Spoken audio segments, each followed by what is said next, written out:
Salutations, c'est le frère Mota Mwaniti. Et aujourd'hui, encore une fois, dans cette exhortation, on va aller dans Bible Katambale, la Bible authentique, la seule Bible sans erreur ni contradiction. Pour vous procurer le livre de la vérité, allez sur le lien les éditions zululassan.com. Ici, on va aller dans le livre de Mene, qui est connu sous le nom de Miché dans les Bibles actuelles classiques. Donc, Mene, c'était un... Donc, Moutapeda Moudi, un prophète, celui qui parlait de la part de l'esprit. Donc, Moutatedi lui révélait des choses, ce qui allait arriver, il avait des visions. Donc, il annonçait ce qui arrivait. Et il voyait aussi par rapport à, parce qu'ici, le titre déjà par rapport au livre de Ménès, c'est mise en accusation. Parce que aujourd'hui même par rapport à notre époque, dans différents territoires, il y a des personnes qui vont donc commettre des crimes, commettre de tout et de n'importe quoi, qui vont agir comme si il ne leur arriverait rien. Donc, ils vont agir comme si ça va être sans impunité. Ils vont penser que non, il n'y aura pas de conséquences à leurs actions, à leurs crimes graves, immoraux. Donc, ils vont peut-être abuser des personnes, tuer, ainsi de suite. Mais par rapport à l'époque de Ménès, lui, il était un prophète, donc il savait. Et il savait aussi quels étaient les esprits qui étaient derrière ces personnes et il voyait aussi par rapport à leurs crimes, donc spirituellement par rapport à la vision. Donc il était éclairé par rapport à cela, par rapport à ce qu'il faisait. Parce que certaines personnes peuvent se dire, bon, ils vont agir, mais personne ne les voit. Donc même s'ils font leur complot dans la nuit, ils vont penser que non, personne ne les observe, personne ne les voit. Non. Donc déjà, Moutate dit, l'entité, celui qui guide et qui intronise les initiés, c'est tout ce qui se passe dans le visible. Et même par rapport aussi aux prophètes, on peut leur révéler, voici ce que ces personnes-là sont en train de faire, voici ceux qui sont en train de comploter. Donc Ménès, il est bien placé pour mettre les personnes en accusation. Donc Ménès, chapitre 3, verset 1, il est écrit, je dis, donc c'est lui, c'est Ménès qui parle. Écoutez, notable non initié de la tribu de Tindi, et prince non initié de la maison de Tombouanébila. Point d'exclamation. N'est-ce pas à vous de connaître la justice? Point d'interrogation. Donc ici au verset 1, Ménès s'adresse, mais il ne va pas s'adresser juste à n'importe qui. Il va donc préciser à qui il s'adresse. Il va s'adresser aux notables. Donc les notables, ce sont des personnes qui sont importantes par rapport à la société. Ça peut être dans un territoire, dans un village, donc qui ont une certaine notoriété, une certaine influence. Donc notables, mais c'est des notables non initiés. Donc ce ne sont pas des personnes qui vont mettre en pratique les lois, les ordonnances du verbe de l'Oba. Parce qu'on sait qu'au temps de Ménès, il y avait des initiés, il y avait des prophètes, donc il y avait des personnes qui enseignaient, qui propageaient aussi, qui vont enseigner par rapport aux lois et aux préceptes, comment les personnes doivent se comporter. Mais ces notables-là, eux, ils ne vont pas se focaliser par rapport à la sanctification, la mise en pratique. Non. Même en notre époque, bon, un exemple par rapport à notre époque, nous avons notre Mouledi qui enseigne les lois, les ordonnances, les préceptes. Mais il y a des personnes qui ne vont pas adhérer et mettre en pratique. Ils vont plutôt préférer soit continuer dans les religions, donc dans les fausses doctrines, continuer dans leurs mauvaises pratiques. Ça peut être par exemple par rapport à la polygamie, ainsi de suite. Donc, ils vont préférer être à l'écart. Ils ne vont pas réellement aimer la vérité, la mise en pratique. Donc, Ménès s'adresse donc à son époque ici, à son temps, aux notables non initiés de la tribu de Tindi et princes non initiés de la maison de Tombouanébila. Donc les princes, donc ça va être les fils de rois, ainsi de suite, des rois, des reines, donc qui ont des positions aisées. Mais il dit, n'est-ce pas à vous de connaître la justice? Parce que ceux qui sont haut placés par rapport à la société, c'est eux qui doivent donc montrer l'exemple. Si tu es prince, tu as une position de prince, c'est à toi tu dois être un modèle pour les autres.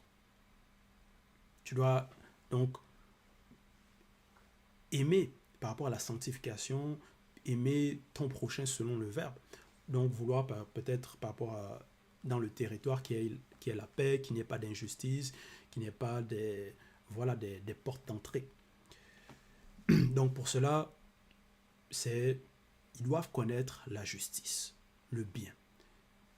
Parce qu'il y a la distinction entre le bien et le mal, ils doivent choisir le bien, connaître c'est quoi le bien, être initiés dans cela, dans la justice, selon le Verbe.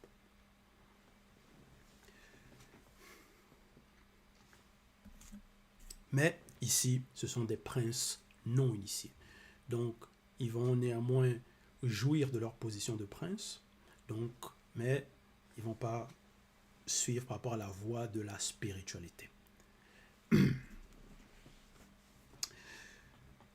Verset 2. Vous haïssez le bien et vous aimez le mal.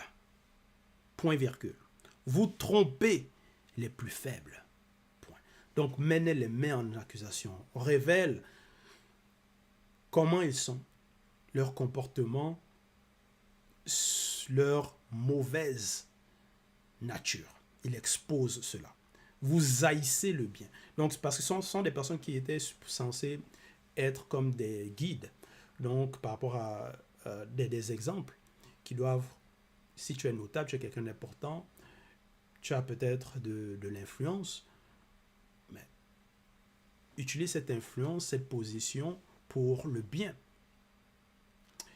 En notre époque, il y a ceux qui vont, il va y avoir les acteurs, des chanteurs, ainsi de suite, les rappeurs, qui vont, par rapport à la société actuelle, vont avoir une certaine importance aux yeux des autres, aux yeux des non-initiés. Et par rapport à cette importance qu'ils auront, au lieu d'utiliser ça pour le bien, c'est-à-dire par rapport à la justice, les lois morales, ainsi de suite, non, ça va être des personnes qui vont utiliser cela encore plus pour leur mauvais penchant. Et à l'époque de Ménée, c'était aussi similaire par rapport à les notables, les princes non initiés. Et ça va être, ils aimaient le mal. Ils aiment le mal, ils haïssaient le bien. Donc ça, c'est déjà par rapport à la fréquence dans laquelle ils opéraient, on voit que c'est grave de haïr le bien.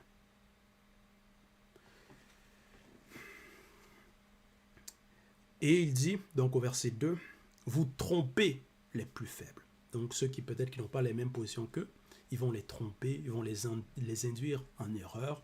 Ça peut être par rapport financièrement, par rapport à leur terrain, ainsi de suite. Donc il va y avoir des injustices dans la vie sociale. Verset 3. Alors ils crieront vers Moutatedi, entre parenthèses, l'entité, virgule, mais Moutatedi, l'entité, ne leur répondra pas. Point virgule. Il leur cachera sa face en ce temps-là, virgule, parce qu'ils ont fait de mauvaises actions. Point. Donc, les notables non initiés, les princes non initiés, donc, que Ménée s'est adressé, donc, il leur a parlé, donc, qu'il a mis en accusation. Ceux qui ont haï le bien et ont aimé le mal, et ont mis donc ce mal-là en application par donc des mauvaises actions, ils vont crier vers Moutatedi. Mais pourquoi ils vont crier? Si tu es notable, tu es une personne importante dans le territoire, tu as de l'influence, pourquoi tu vas crier? Si tu es un prince, pourquoi tu vas crier à Moutatedi? C'est-à-dire que tu es dans une situation de détresse. Parce que certains vont opprimer les pauvres, tromper les plus faibles, en situation donc, parce qu'ils ont de l'influence, ils sont importants, ils se disent, bon, rien ne va leur arriver. Donc ils vont corrompre les juges, la justice, ainsi de suite. Et ils vont penser qu'ils seront à l'abri. Donc là, en ce temps-là, dans cette période-là, ils ne vont pas crier parce que tout va bien selon eux. Ils ne voient pas les répercussions. Ils vont se dire, bon, on va agir, on va faire le mal, on va s'enrichir, et voilà. Néanmoins, on est en paix, on est en sécurité. Parce que, néanmoins,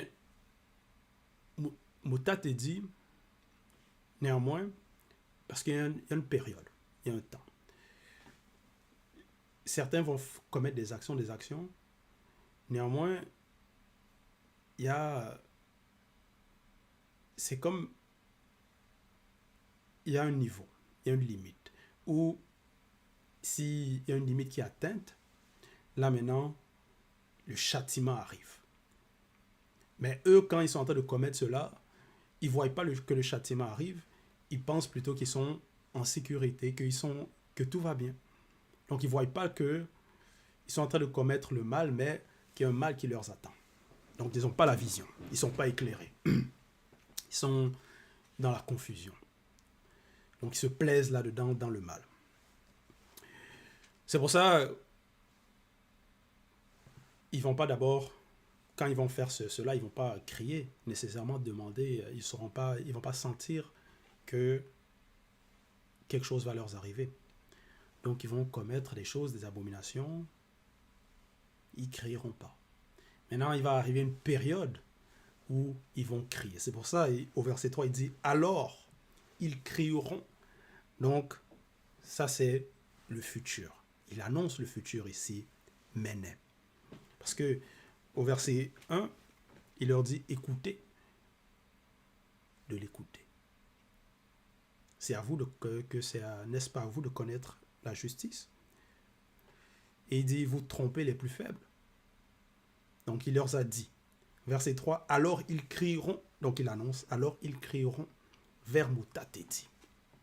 Parce que là, maintenant, le châtiment est en train de les affecter.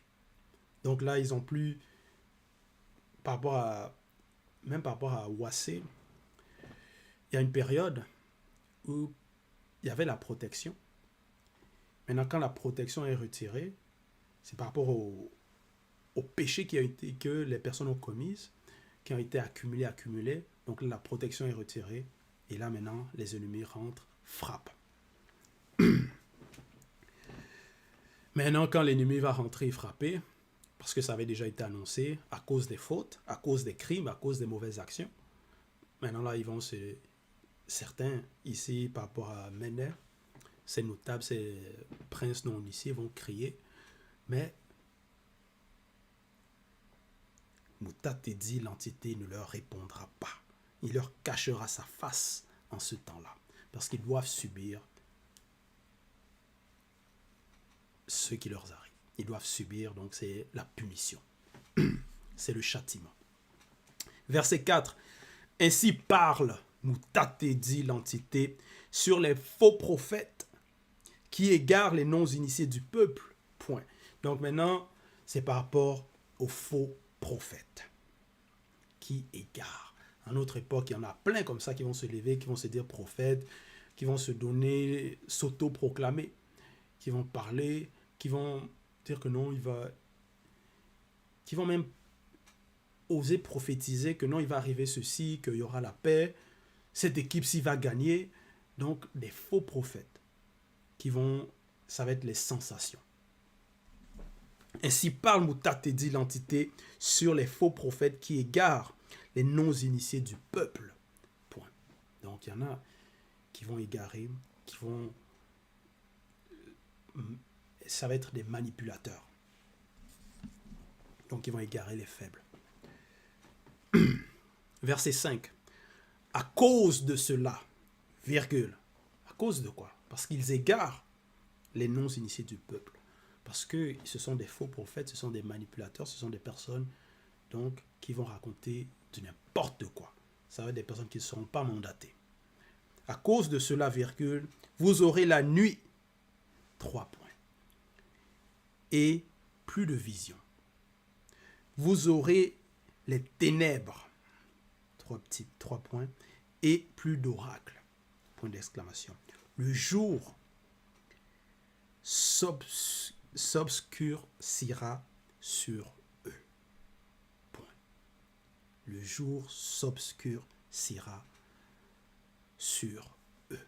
Donc sur ces faux prophètes. Verset 6. Les voyants seront confus, virgule, les devins auront honte, virgule, tous se couvriront la barbe, point virgule, car Mutatedi, l'entité, ne répondra pas. Point. Parce que ici, il est écrit au verset 6, Mutatedi ne répondra pas.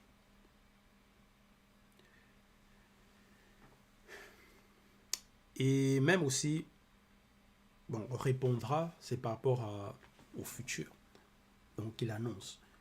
Donc, c'est un temps où certains vont crier, vont demander, mais ils ne seront pas exaucés, on ne va pas les répondre. Ils vont subir. Parce que, au verset 5 aussi, il est écrit, à cause de cela, virgule, vous aurez la nuit et plus de vision. Donc, ça va être des personnes qui, avant, avaient des visions. Vous aurez les ténèbres et plus d'oracles. Donc, ça va être des personnes qui avaient des oracles, qui prononçaient des oracles. Mais est-ce que c'était des visions selon le verbe? Est-ce que ça venait du grand ordre des choses? Est-ce que c'est Mutatedi qui leur donnait ces visions-là à ces personnes-là? Parce que il y a, quand les faux prophètes, quand ils ont des visions, c'est par rapport au mensonge, au monde occulte aussi. Et donc, ils vont avoir des mauvaises inspirations. Un exemple de cela, c'est dans Guinia 13, 6, donc le prophète Guinia, connu sous le nom de Ézéchiel. Donc, Guinia 13, 6. Leurs visions sont vaines et leurs oracles menteurs. Ils disent deux points, Mutatedi, l'entité a dit, et Mutatedi ne leur a point envoyé, et ils font espérer que leurs paroles s'accompliront. Verset 7. Les visions que vous avez ne sont-elles pas vaines, et les oracles que vous prononcez ne sont-ils pas menteurs? Vous dites Mutatedi, l'entité a dit, et il ne vous a point parlé. Donc ici dans Guinia 13, c'est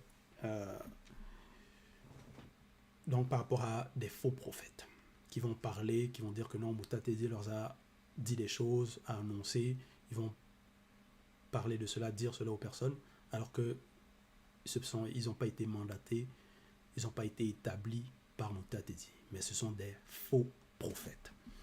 Et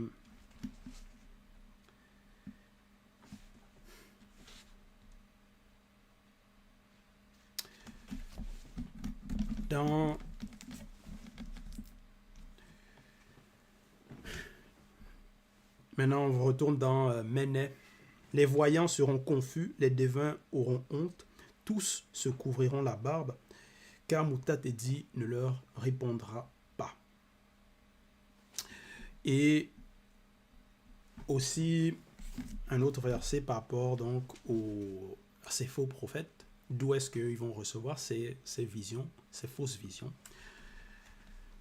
On va dans Belais, Jérémie 2, 19.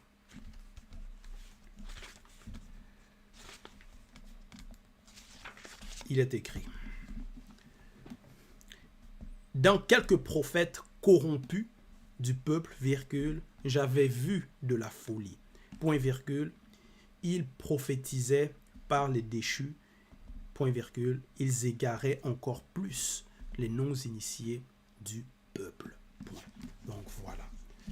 C'est par rapport au monde occulte que ils avaient, et aussi par rapport même à, parce que ce sont des faux prophètes, donc par rapport même aussi par rapport à eux-mêmes, où ils vont donc être des portes d'entrée, et maintenant le monde occulte va leur faire avoir soit des fausses visions, et ils vont prophétiser en pensant que non, ils sont dans la vérité. Mais ce sont des menteurs, ils sont là pour égarer.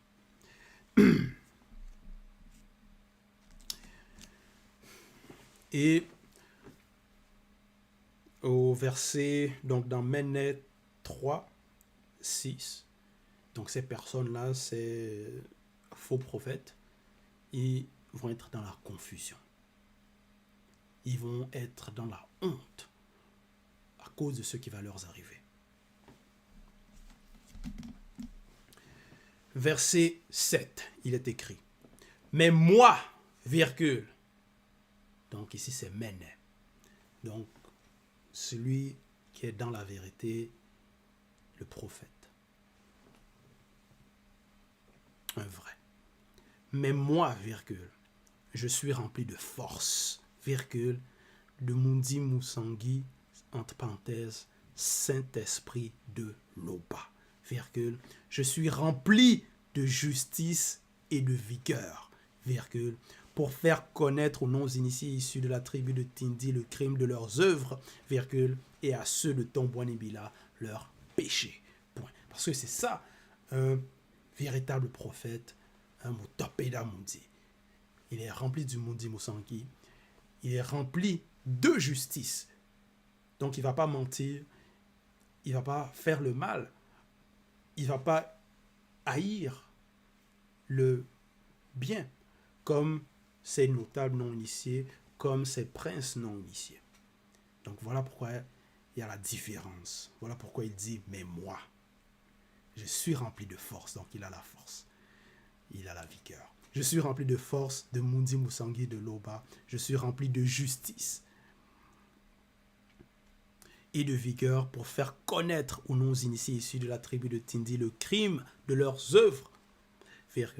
Donc il leur fait connaître par rapport à où ils sont, leur mauvais ajustement, que c'est pas bien. Donc, il leur met en accusation. Et à ceux de Tombouanibila, leur péché. Point. Parce que les corrompus, parce qu'il y a des corrompus, ils vont connaître néanmoins par rapport à la loi. Mais ils ne vont pas mettre en pratique. Et les corrompus, quand les autres vont commettre le mal, que ce soit les princes, les notables, au lieu de néanmoins leur dire c'est quoi les lois, de leur mettre en accusation ou bien peut-être de leur dire bon ça c'est pas bien, ça va être des personnes qui vont pas non plus dire par rapport à la justice, par rapport à ce qui est convenable, par rapport aux lois établies. Donc ils vont pas dénoncer les mauvaises œuvres. Donc on voit cet exemple par rapport à ces faux pasteurs. Donc ils vont déjà, ça va être des faux pasteurs, donc des corrompus, ils ne connaissent même pas les lois, et ainsi de suite. Ça va être des personnes qui vont pratiquer la fornication, et ainsi de suite, et ils vont pas, ils vont commettre ça avec leurs fidèles, et ils vont pas remettre, dans certains cas, vont pas mettre leurs fidèles en accusation s'ils commettent certaines choses. Si ces fidèles-là, peut-être leur donnent des grosses sommes, ils vont regarder de l'autre côté, c'est-à-dire ils ne vont pas leur accuser.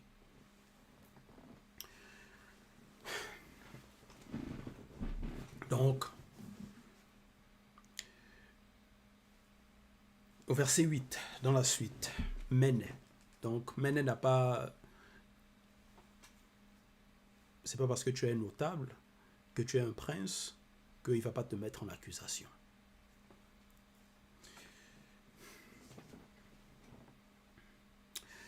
Verset 8. Écoutez donc ceci, virgule.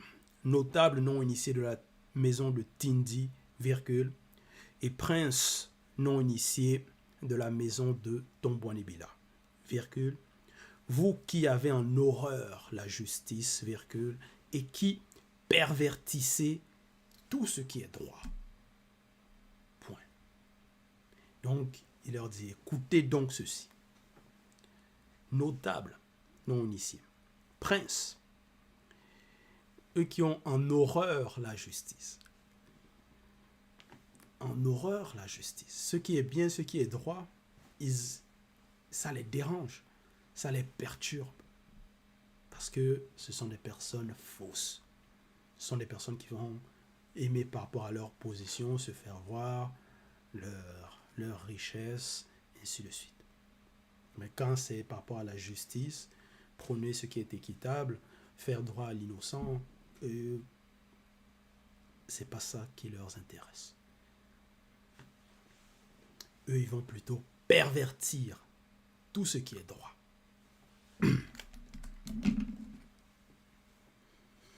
Verset 9. Vous qui bâtissez Ouassé avec le sang, virgule, et Longanapi avec l'iniquité. Donc Ouassé, donc c'est connu sous le nom de l'Afrique en cette époque. Et au temps de Méné, donc ici c'est par rapport à l'Afrique ancestrale. Et quand il parle aussi de Tombouanébila, c'est par rapport aussi à l'Afrique centrale. Donc, parce qu'il y en avait qui vont bâtir, établir certains par rapport à certains royaumes, certains territoires.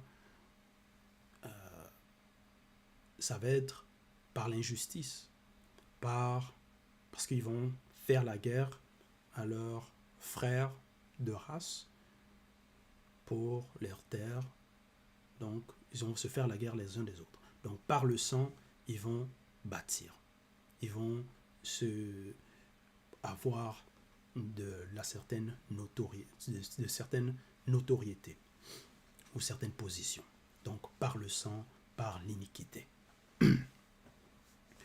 Vous qui bâtissez Ouassé avec le sang, virgule, et Longanapi avec l'iniquité. Verset 10. Ces notables non initiés jugent pour des présents, virgule. Voilà. Donc, ils vont juger, non pas en fonction de la justice, non pas en fonction des lois, mais c'est parce que derrière, on leur a donné des présents. On leur a donné certaines richesses, certains biens. Et là, ils vont maintenant prendre parti de ceux qui commettent le mal. Ces faux prêtres, donc au verset 10, dans la suite après la virgule, ces faux prêtres enseignent pour un salaire qui est prévu au vrai prêtre, virgule. Donc, voilà. Comme en cette époque, les faux pasteurs, ils vont enseigner, on va leur donner la dîme. Donc, ça va être des faux enseignants. Alors que cette dîme, c'est supposé aller au vrai prêtre. Donc, en cette époque, c'est par rapport au seul enseignant. Ces faux prêtres enseignent pour un salaire qui est prévu au vrai prêtre, virgule, et ces faux prophètes prédisent pour de l'argent de 100, point virgule. Donc, les faux prophètes prédisent pour de l'argent. Ça, c'est les charlatans, en fait. Parce qu'il y en a comme ça. Même en cette époque, des personnes qui vont se dire prophétesse ou prophète. Tiens, apporte-moi telle quantité d'argent. Je vais t'annoncer ce qui va arriver par rapport à ta vie, par rapport à tes relations amoureuses, ainsi de suite. Je vais te dire ce qui va t'arriver. Donc, je vais lire par rapport à ton avenir. Voilà, pour de l'argent. Donc, des charlatans. Il y en a qui tombent dans ces pièges, qui vont aller consulter ces personnes, qui vont donner leur argent à ces personnes. Donc, ces faux prophètes prédisent pour de l'argent de sang. Et ici, c'est par rapport à de l'argent de sang. Donc, c'est des personnes qui vont obtenir cet argent-là de manière malhonnête par le sang, donc des crimes.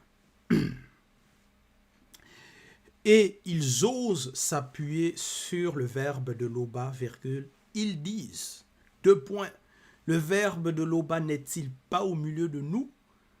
Point d'interrogation, le malheur ne nous atteindra pas. Point.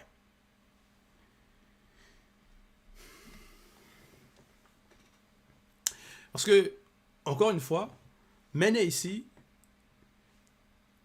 il leur parle, il leur avertit. Parce que ces personnes-là sont dans l'arrogance, ils se disent que rien ne va leur arriver. Et Donc, dans leur arrogance, ils osent s'appuyer sur le verbe de Loba. Donc, ça va être des personnes qui vont être dans des sensations. Ils vont dire non, soit c'est par le verbe de Loba qu'on a des richesses, que voilà. Donc, le malheur ne nous atteindra pas. Donc, on est sous la protection. Et cette arrogance, on voit les répercussions par rapport à les répercussions que ces états de conscience des notables non initiés, des princes non initiés, donc des personnes corrompues, des faux prophètes, que ça a eu sur le territoire par la suite. Parce que c'était des portes d'entrée et dans leur arrogance, ils pensaient que non, rien n'allait leur arriver, alors que les prophètes avaient annoncé que non, vous allez être frappés, la protection va être retirée. Il va y avoir donc des malheurs qui vont arriver. Parce que vous avez commis des crimes. Parce que vous avez fait le mal. Et on voit la situation par rapport à Ouassé, ce qui est arrivé aussi. Verset 11. C'est pourquoi, virgule, à cause de vous, virgule, Ouassé sera spirituellement labouré comme un champ, virgule, Longanapi deviendra spirituellement un monceau de pierre pour un temps connu, virgule, pour un temps connu. Donc, pour un temps connu, il y a eu, donc par rapport à Méné ici, il va avoir, parce qu'il annonçait ce qui allait arriver, donc il va avoir des répercussions, des châtiments, par rapport à la protection qui est retirée. C'est pour ça, il leur a annoncé que ils crieront, ils vont crier. Longanapi deviendra spirituellement un monceau de pierre pour un temps connu, virgule, et la montagne du temple, une sommité couverte de bois. Point. Donc, voilà ce que Méné a annoncé, ce qu'il avait dit à son temps, comment il a mis en accusation ceux qui avaient certaines positions et qui se permettaient certaines choses. Donc on doit, bien sûr, prendre cela, tirer des leçons de cela, de ce qui est arrivé. Par rapport à l'arrogance que certains avaient, ils pensaient qu'ils pouvaient tout se permettre, parler, et il y a eu des conséquences, des répercussions.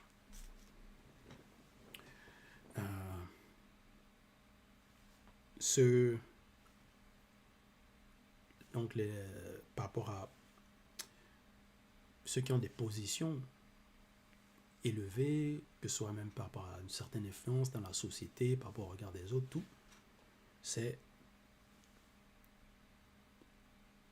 personnes doivent connaître la justice, connaître les lois et les préceptes du verbe de Loba.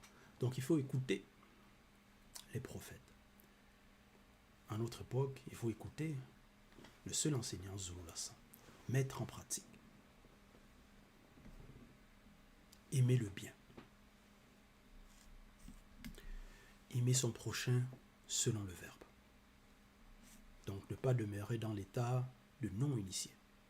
Parce que dans l'état de non-initié, c'est là où c'est la porte d'entrée. Ça ouvre des portes dans le territoire et c'est là où il y a par la suite donc des calamités, des guerres, des crimes, ainsi de suite, l'injustice. Tout ça parce qu'il y a des personnes haut placées, que ce soit dans les mairies, dans le gouvernement, qui vont être corrompus, qui ne vont pas mettre en pratique les lois, même par rapport à la loi morale. Donc voilà, c'était l'exhortation, toute gloire et tout honneur à Loba, le seul et l'unique créateur.